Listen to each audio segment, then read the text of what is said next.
નવા વર્ષે એરોપ્લેનના મુસાફરો માટે સૌથી મોટી ખુશખબર છે. હવે હવાઈ મુસાફરી સૌથી વધુ સસ્તી થઈ શકે છે.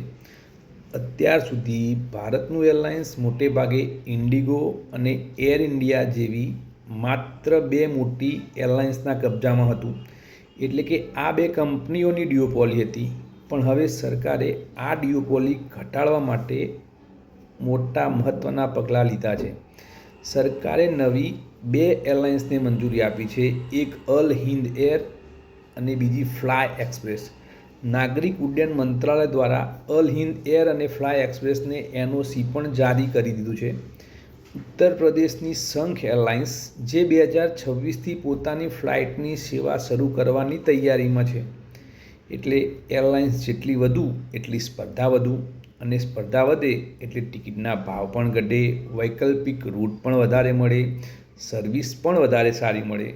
એટલે કોમ્પિટિશન જેટલી વધારે એટલો કસ્ટમરને ફાયદો વધારે.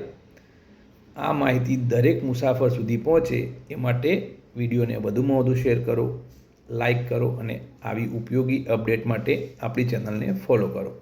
જય હિન્દ.